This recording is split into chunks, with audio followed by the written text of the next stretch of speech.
ehlale nami phansi engitshela ukuthi hayi mama ngithwele kunesithwalo engasithatha. Sekusho umyeni wakho kuwe manje? Sekusho umyeni wami useyangitshela-ke manje. Okay. U-anti vele sengimxoshile. Hhayi kube nzima, ngibona ukuthi hhayi kunzima uku-accept-a le situation.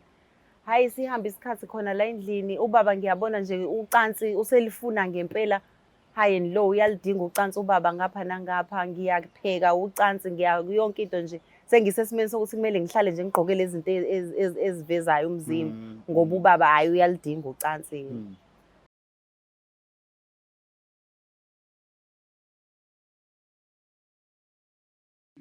Izimpande zama-Afrika sisebenzisa amakhambi esintu kokulapha. Bathi uFebruary inyanga yothando. Nathi ngoba sithanda wena, sikwenzele la makhombo. Ikhombo yomama inesikhafulo, isibambelelo, idliso, iziwasho zamabhadi, nenhlanhla nogazi, inamathela, nepin code, ikhuphula isitofu isibeke kusikisi. Unekhombo yobaba, inesikhafulo, isibambelelo, idliso, iziwasho zamabhadi, nenhlanhla nogazi, umvusankunzi, iyaqina idonke piri, uqina umthetho endlini. Ukuze ufake i-order, sibhalele WhatsApp ku-076 349 6631 noma usebenzise inombolo ethi 062 219 7748 noma uzizele mathupha kwifamasi yethu ekushop number 87 kuQueen Street eThekwini. Khumbula, ikhombo ngayinye ingu-600, uthenga okukodwa uthola ku-5 mahala. Especially sizoba khona ukusuka ngomhla ka-1 February kuya kumhla ka-28 February. Izimpande zama-Afrika sisebenzisa amakhambi esintu kokulapha. Uhlangene ongoti nezinjulabuchopho kwezokulapha ngesintu ukuze silaphe wena.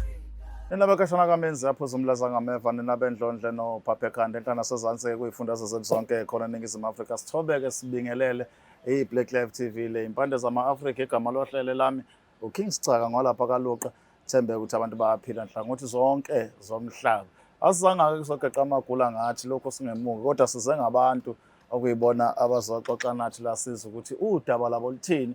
Masilidingida nje silipeqululo sibone ukuthi ngabe kuhamba kanjani, sibekelele ngaphesheya ntombi. Sawubona. Yebo njani? Hayi siyaphila njani? Ngiyaphila. Ngane yakwethu. Ubani lo mhlanga? Ukhuluma noThembeka kaNgcobo. Phalo. Yebo. Mana ngane yakwethu ngoba ubonakala ushayela phezulu ubekwa yini? Nginey'nkinga nje enkulu inkinga enginayo. Mayelana nomyeni wami. Okay. Qale mntaka Masizwe sithandwa sakho ukuthi kuhambe kwafika plus konakala khona. Isitori sami nje mangasichaza sikanjena, ngasuka emakhaya ngizofuna eMatogo ngapha eThekwini. Yeah. So mangifika eThekwini ngathola umsebenzi kwelamahhotela. Ngasebenza kwahamba isikhathi ngathola uMasihlekisane wami. Yeah. Khona ehhotela. Yebo khona ehhotela.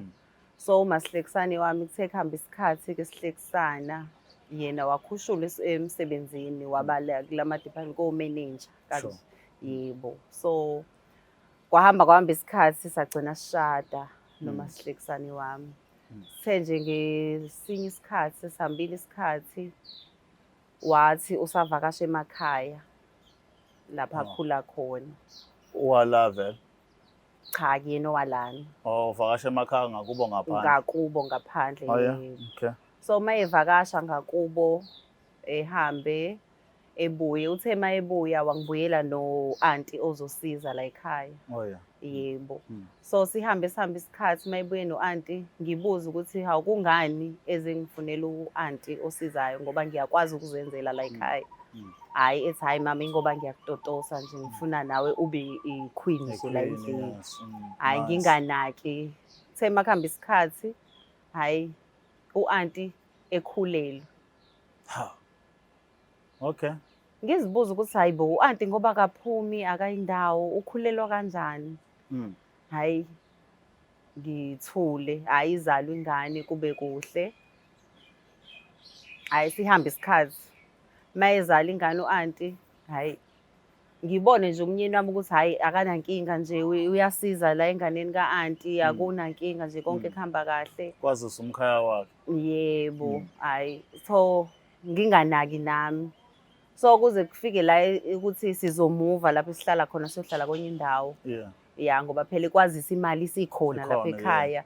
So sesiyohlala endaweni esinamazinga aphezulu kunalapho sihlala khona. So hayi nalapho mangifika kube nomakhelwane obonayo ukuthi hayi bukhona into eyenzakalayo la ku-anti nobaba wekhaya. Hhayi, kuhamba isikhathi ekhulelwe futhi u-anti lo osizayo. Uma ekhulelwe u-anti osizayo, hhayi ngiqale lapho-ke ngithuke ngizibuze ukuthi hayi bo kanjani. Yeah. Manje nangu u-anti futhi ekhulelwa, hhayi nginganaki nje nginganaki izalwe futhi nayo ingane. Hhayi ingane le mayizalwa-ke iphuma ifana naye ubaba wala ekhaya. Hhayi uma ifana nobaba wala ekhaya kuphoqa ukuthi ngibuze-ke phela manje kubaba. Hhayi ubaba eyele engangazisi ukuthi kwenzakalani. Yes. Ngigcine ngitshontsha-ke manje izinto zomntwana ngiyokwenza le DNA test eyenziwayo. Oh, Ya, hhayi ingane iphume kuthiwa hhayi yakho ubaba kufani. Hhayi sihambe isikhathi kube nengxabano ekhaya kungabe kusaba kuhle. So ubaba egcine evuma ukuthi iy'ngane zakhe.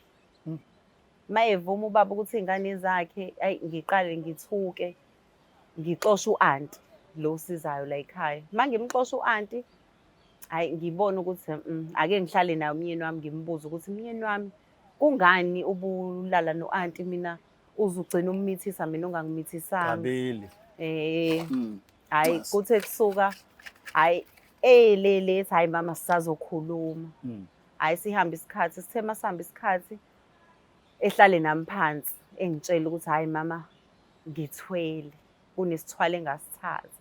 Sekusho umyeni wakho kuwe manje? Sekusho umyeni wami useyangitshela-ke manje. Okay. U-anti vele sengimxoshile. Hhayi kube nzima ngibona ukuthi hhayi kunzima uku-accept-a le situation. Hhayi sihambe isikhathi khona la endlini ubaba ngiyabona nje ucansi uselifuna ngempela high and low uyalidinga ucansi ubaba ngapha nangapha ngiyakupheka ucansi yonke into nje sengisesimeni sokuthi kumele ngihlale nje ngigqoke lezi zinto ezivezayo umzimba ngoba ubaba hayi uyalidinga ucansi. Futhi hayi lolu ucansi olumnandi ukuthi ngiya-enjoya nami sekugcina kuba buhlungu ngale ndlela. Hawu. So nje iyangithusa lento. Lenziwa nje lani kanti luzobe buhlungu? Ayi ngeke akaqeda ubaba mhlawumbe singawuqeda no-6 hours. Kube kuyena ukuthi usekhathele. Yabona.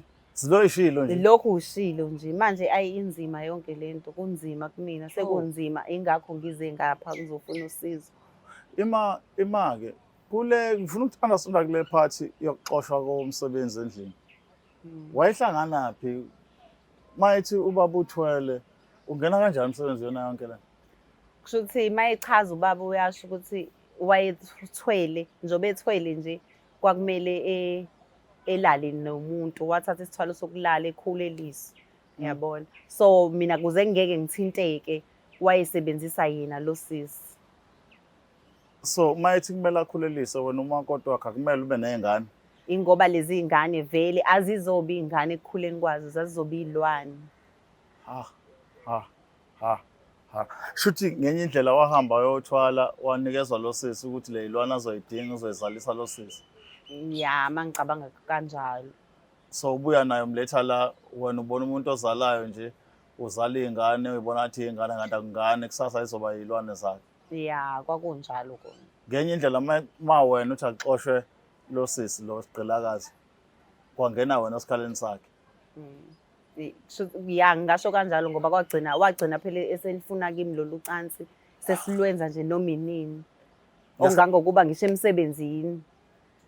Uzolifuna lolu cansi. Now uma ngabe nilokhuza usekhona usisi lalingafuni ngale ndlela nanilenza. Sasilwenza nje luba normal kuba mnandi. Ungambuzi futhi ukuthi kungani ningabi nabatwana phela senishadile ngithi. Kwakungangifikile ukuthi ngimbuze ngoba ngangitshe mhlambe asakafika isikhathi sokuthi ngikhulele. So kulento ke sisi ngiyeza ukuthi njengamanje sisenkingeni ufuna kuzoba khona uncedo sizanalo nabantu ke emakhaya mabebukela benalo basisi. Usuku wakhuluma noba emndeni no phela mawusuku ugana emzini womuntu uma kuba nezinkinga khona abantu okwazi ukuyofuna kubona iziluleko. Ukhona sekwakhuluma naye umtshela ngenkinga obhekene nayo endlini ukuthi hawu ucansi alisemnandi. Ngike ngakhuluma nosisi wami omdala ekhaya because bengekho lula ukuthi ngikhulume nabantu abadala. So ngakhuluma nodadewethu. Yeah. ukuthi hayi kunzima nginenkinga la usibaro wabo hayi ucansi uselifuna ngenye indlela engayiqondi. So usisi wami kwaba uyena-ke uthi awukuzame ngapha la ekhaya njengoba ngizile ngizofuna usizo. Yeah. Wakubonisa ngalelo. Yebo. So njengamanje isimo somnotho si-right. Isimo somnotho si-right, imali ikhona, yonke into ikhona.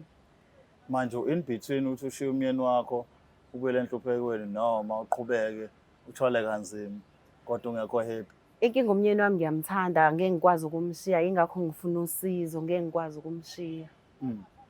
Ngeke ngikwazi ukumshiya, ingakho ngifuna ukuboniswa kube khona ngiboniseke ukuthi ngenze njani.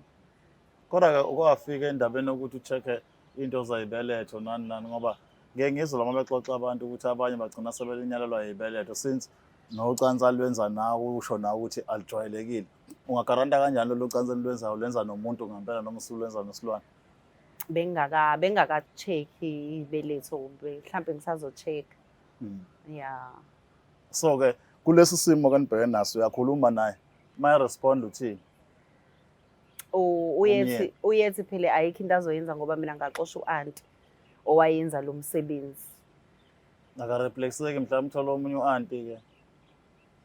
No, bengingakaze ngambuza kodwa ngokubona kwami ngibona ngathi kwakuwuye loya anti ayifike nayo ofunakalayo. Futhi manje mayededela wena kuzowa yonke into. Yebo. Yo. Hayi, nganza kwethu angazi mhlampe-ke nina niyayazi le kodwa-ke mina ngiyibuka nje ikanje angithi phela mina ngaze ngithwale futhi angaze ngithwalise. Angazi futhi ngibe nenkinga yento engawe.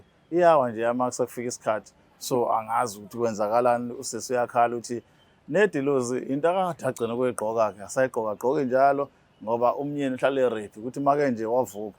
Usesaba ngisho ukukhwehlela sikhuluma nje mawakhwehlela ngathi uyamthusa bese iyavuka lento ingena kuye. Ake ngizwe kuwe ukuthi-ke njengombukelo we-Black Life nomhlaziyo imele ongakhethe hlangothi la muntu. Wenze njani umuntu uma ebhekene nesimo esinjengalesi? Isiphi isiluleko? Phathwe into ezimbili usisi ufuna ukuphuma noma uyaqhubeka nomshado wakhe. Ake sibone ukuthi abantu bazophawula bathini. Okwamanje nisale kahle. It's the Black Life TV.